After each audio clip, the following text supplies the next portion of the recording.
kepada setiap anak-anak Tuhan di mana saja Anda berada. Semoga Tuhan menyertai kita semua.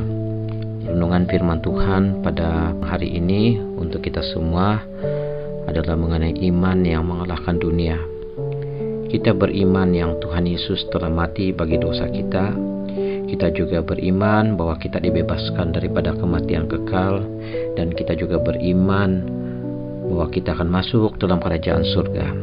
Tapi adakah saudara dan saya beriman yang sama juga untuk Tuhan dapat menolong kita dalam hal-hal yang ada di dalam dunia? Seperti dalam 1 Yohanes pasal yang kelima ayat yang keempat berkata, sebab semua yang lahir dari Allah mengalahkan dunia, dan inilah kemenangan yang mengalahkan dunia, iman kita. Ayat yang kelima, siapakah yang mengalahkan dunia selain daripada dia yang percaya bahwa Yesus adalah anak Allah? Mengapakah ramai orang percaya lari meninggalkan Tuhan dan murtad ketika kesukaran dan penganiayaan datang, ketika mereka kecewa, sakit, atau ada masalah keuangan, pekerjaan? Mereka mulai lemah, tidak berdoa, tidak membaca Alkitab lagi, tiada kemampuan mendorong sesama orang percaya, dan mereka hanya fokus mencari kehidupan sendiri. Satu-satunya jawaban karena mereka lupa bahwa iman mereka boleh selamatkan mereka dari situasi dunia. Iman mereka mengalahkan dunia. Jika Anda beriman kepada dewa dan juga pengasas agama-agama dunia, Anda pasti kalah. Tapi kita beriman kepada Yesus pencipta langit dan bumi. Dia berkata, sebelum Abraham ada, aku sudah ada. Dalam Injil Matius pasal 17 ayat 20, di sana dikatakan bahwa Yesus berkata, Ia berkata kepada mereka, karena kamu kurang percaya, sebab aku berkata kepadamu, sesungguhnya sekiranya kamu mempunyai iman sebesar biji sesawi saja, kamu dapat berkata kepada gunung ini, pindahlah dari tempat ini ke sana, maka gunung ini akan pindah dan takkan ada yang mustahil bagimu. Yesus berkata, takkan ada mustahil bagi kita yang percaya kepada Dia.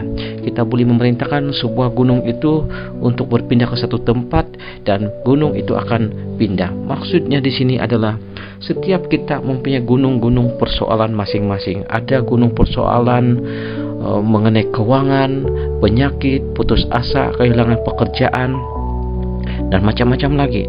Tetapi Yesus berkata, jika kita beriman, kita berani berkata kepada gunung persoalan itu, kita boleh arahkan dia dan kita dapat disembuhkan, kita dapat ditolong oleh Tuhan Yesus. Oleh sebab itu, saudara-saudari, marilah pada hari ini kita percaya pada Tuhan, walaupun ada yang kehilangan pekerjaan.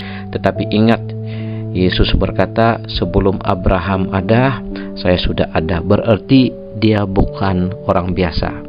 Dia adalah Tuhan. Sebelum Dia menjadi manusia, Dia adalah Tuhan yang menciptakan langit dan bumi. Sebab itu dalam Yohanes pasal 8 ayat 58 Dia berkata, sebelum Abraham ada, aku sudah ada. Dia adalah Alfa dan Omega, yang awal dan akhir.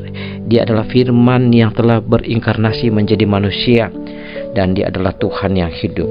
Jadi karena Dia adalah Tuhan, mari kita percaya pada Dia di saat seperti ini. Seperti juga perempuan yang kena pendarahan selama 12 tahun itu dalam Injil Matius pasal 9 ayat 20 hingga 22, di mana dia berkata, asal aku jamah saja jubah Yesus, dia akan sembuh.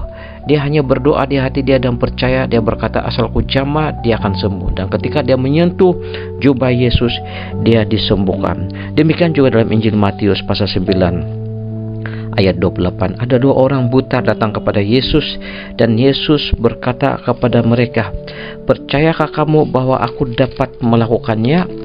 Dan kedua mereka itu disembuhkan karena mereka berkata mereka percaya. Dalam Injil Matius pasal 9 ayat 28 dikatakan sana, setelah Yesus masuk ke dalam sebuah rumah, datanglah kedua orang buta itu kepadanya, dan Yesus berkata kepada mereka, percayakah kamu bahwa aku dapat melakukannya?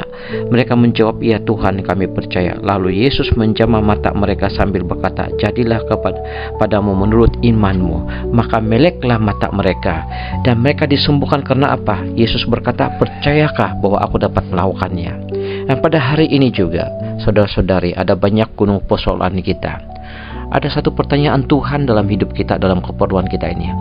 seolah-olah Tuhan berbicara, percayakah engkau bahwa saya dapat membantu Anda, menolong Anda dalam setiap keperluan masalah hidup kamu, memberi kekuatan dalam kekecewaan, dalam putus asa?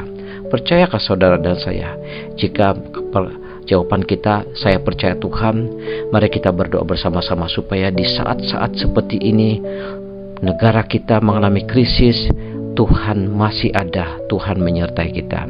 Bapa di surga, saya berdoa bagi setiap anak-anak Tuhan yang mendengar firman Tuhan ini, supaya mereka dikuatkan dan tidak kira apa juga masalah krisis yang mereka hadapi, terutama negara kami yang mengalami masalah krisis politik, ekonomi. Berdoa dalam nama Yesus, gunung gurung persoalan ini boleh dihindarkan daripada kehidupan kami, dan Engkau menyertai kami, Engkau melindungi kami. Teguhkan iman anak-anak Tuhan yang mendengar firman Tuhan di mana saja mereka berada. Tetap percaya, tetap dilindungi, tetap dikuatkan. Tutup bungkus kami semua dengan darah Yesus. Dalam nama Yesus kami berdoa. Amin.